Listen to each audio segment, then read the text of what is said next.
Assim, eu vi esse vídeo do Flávio, eu me pergunto até que ponto ele pega a quantidade de views que pegou o debate, né? Assim, me parece que é uma... É um vídeo longo, né? É, A gente tá num período em que a internet, quando pega o celular e vai ver algum vídeo, geralmente concentra ali naqueles primeiros 7 segundos, vê um vídeo de 30, 1 minuto. O vídeo dele tem quase 6 minutos, assim. Então tem que ver se... Eu acho um pouco difícil chegar diretamente, assim, na população. tem algumas pessoas que têm essa capacidade, que são bons comunicadores, no formato de vídeo mais longo. Então, por exemplo, famosamente o Nicolas Ferreira sabe fazer bem isso, né? Tem feito bem. Uhum. Não sei se foi o caso desse vídeo do Flávio. Bom, vamos falar sobre o debate em si, né? Não sobre os dois que não participaram. Eu fiquei com a sensação de que quem aproveitou melhor esse debate foi o Renan, né? Não sei o que você acha. Na minha opinião, o Renan aproveitou melhor o debate porque ele lacrou muito, gerou muito corte, né? Teve muitos momentos assim viralizáveis na participação do Renan. Até alguns momentos que ele transigiu um pouco das regras ali do debate, tipo aquela hora no final que ele pegou uma folha de papel escrito ladrão e colou no púlpito do Lula. E foi repreendido Foi pelos repreendido pela mediadores. moderadora, pela jornalista que estava moderando. Eu acho que talvez a produção tenha até separado alguma fala do Renan, né? Mas eu. Então, bom, separar aqui um trecho do Renan no debate. Vamos ouvir aí. Renan, Carla Lins, da Gazeta de São Paulo, quero te fazer uma pergunta que eu acredito que todos aqui querem ouvir a resposta. Qual o problema democrático está por trás de Lula e Flávio Bolsonaro não comparecerem hoje ao debate? Em respeito à Rede Bandeirantes de televisão, eu vou falar isso ao vivo lá no debate. Acho que vou guardar essa. Quais as expectativas do debate? As melhores possíveis. Vou trazer propostas, vou explicar o fracasso que é as duas supostas lideranças, Lula e Flávio Bolsonaro, que não querem comparecer no debate. Vou apresentar as fraudas deles aqui. Ambos deveriam ter vindo com elas, tá? Dois fracassados, dois medrosos, tá? Lula e Flávio Bolsonaro, vou colocar aqui, dois criminosos que fazem negócios com o crime organizado, que vai desde facção criminosa do Rio de Janeiro, caso Bacelar lá no Rio de Janeiro, THJ e os amigos do Flávio, até Banco Master e INSS, todos envolvidos nisso. Eu quero deixar bem claro, esses caras estão fugindo do debate e alegaram para diversos veículos de imprensa que não estão vindo por minha causa. Eu quero deixar claro, vocês não estão vindo porque vocês são criminosos. Aí, tô falando isso, venham se defender. Eles não vão se defender. Vão mandar seus advogados, suas bancas de advogado que fazem negócio no STF, vir querer me processar. Canalhas. Mas as fraudas estão aqui, tô aguardando, comprei no tamanho que vocês necessitam. Ele antes do começo do debate, numa coletiva de imprensa do Renan Santos para jornalistas ali na Band, porque as imagens do debate em si a gente não pode transmitir aqui ao vivo, né? Não tem autorização para isso, porque é um material que ele tem direitos autorais. Enfim, o fato é que teve tiradas como essa ao longo do debate da parte do Renan. Tem uma discussão sobre se ele vai no debate da Record ou não, porque parece que a campanha do Flávio pediu para que ele não fosse, inclusive, ele não fosse convidado. E é um pouco estranho, né? Porque ele está ali num terceiro lugar ou quarto lugar, dependendo do instituto que você consulte. Então vai ser esquisito se tiver lá, por exemplo, o Caiado e o Zema e não tiver o Renan. De qualquer forma, ele aproveitou para produzir esses cortes aí, que foram usados hoje durante todo o dia na rede social. Caiado, eu senti que estava um pouco num outro ritmo, assim, teve uma performance mais de político tradicional no debate, foi assim, a apresentação consistente com o que o Caiado vem fazendo até aqui nessa eleição. Mandou bem, assim, no sentido de falar do que ele já fez em Goiás, né, aquela retórica tradicional dele.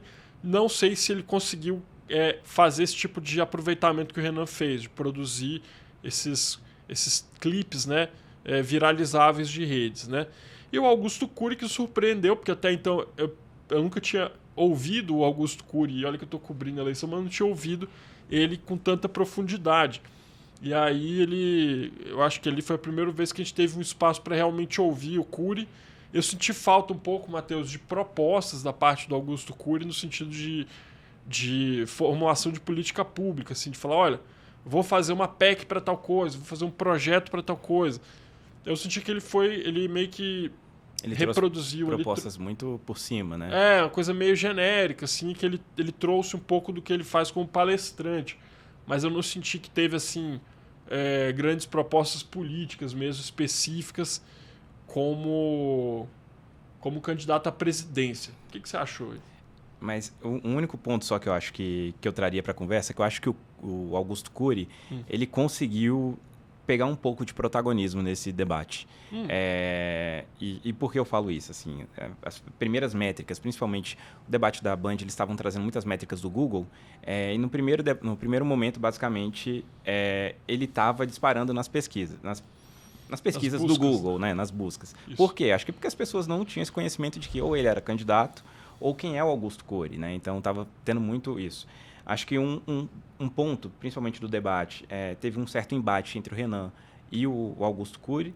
O Renan faz uma fala, eu não me lembro como, mas que o Augusto considerou agressiva, segundo... Foi quando o Renan falou que ele não queria os votos dos eleitores do Lula. Ele fez uma fala criticando não só o Lula, como os eleitores do Lula também. Exatamente. Aí ele fala que, basicamente, se você vota no presidente, eu não quero o seu voto. E aí o Augusto rapidamente assume a réplica, né, do debate e fala, olha, mas... desculpa, Renan, mas eu não concordo com esse seu ponto de vista. Eu acho que ele conseguiu trazer alguns dados, inclusive, sobre métricas de educação e etc. Ele, inclusive, usa no nome dele do TSE como escritor, Augusto Cury. Então, ele tentou trazer o tempo todo essa questão da educação, melhorar a educação para aumentar a produtividade, aumentar o desenvolvimento do país. Acho que ele conseguiu trazer vários pontos bem interessantes relacionados à IA.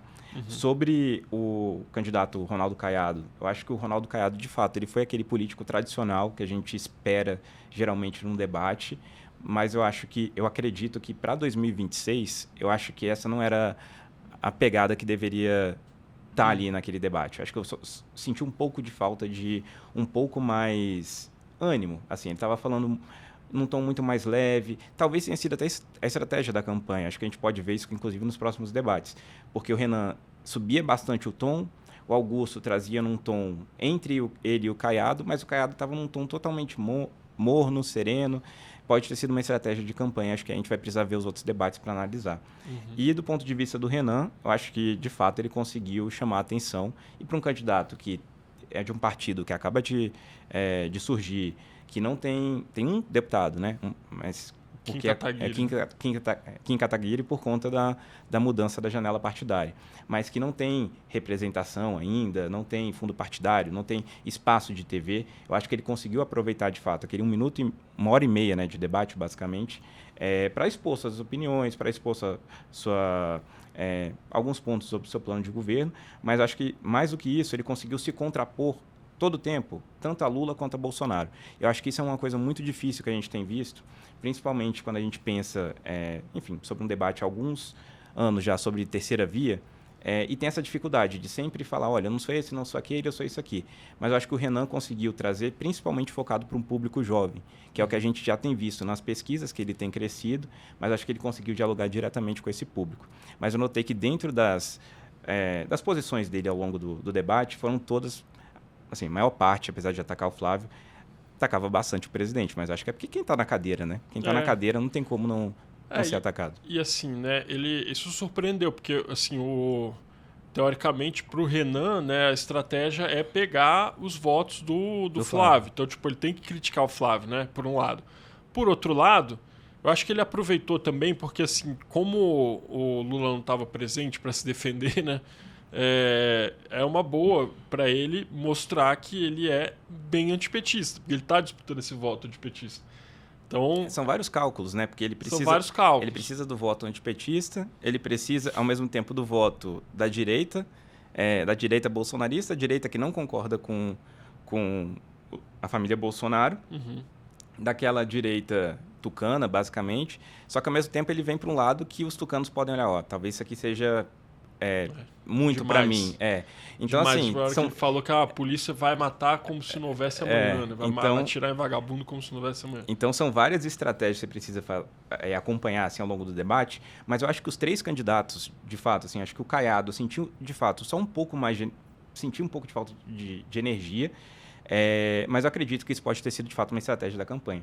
E só um ponto sobre essa questão da energia, a gente vê que a energia dele não estava tão aflorada para o debate, tem até um ponto, acho que foi o Samuel Pancher que conseguiu captar isso do debate, que é aqui do Metrópolis, que foi um ponto em que o presidente Gilberto Kassab, que é o presidente do PSD, partido do candidato Ronaldo Caiado, estava dormindo no debate. Exato. A produção tem esse vídeo aí, né, produção?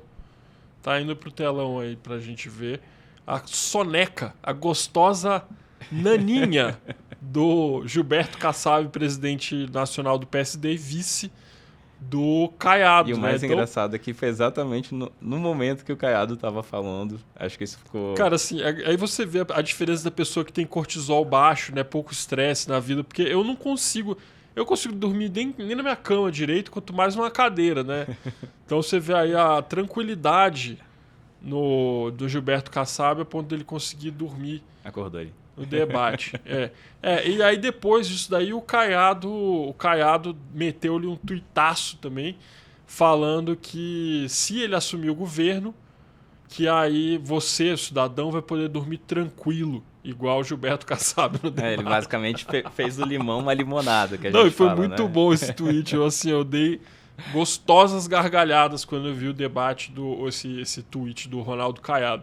Mas exatamente, é uma estratégia para você se fazer conhecido, né? Acho que a grande dificuldade, principalmente desses candidatos, assim, é um governador, ficou 8 anos basicamente no governo, tem uma história política grande, mas ele é mais conhecido no Centro-Oeste, assim, Goiás, Brasília, principalmente com a galera mais ligada ao agro. Uhum. Então ele está tentando furar essa bolha, principalmente digital, chegar em novos públicos. E apesar de ter sido uma cena engraçada, assim, um debate, acho que ele conseguiu fazer do limão uma limonada e conseguiu ganhar essa exposição. Foi bem jogado, Caiado. Parabéns. Nessa você meteu um tuitaço.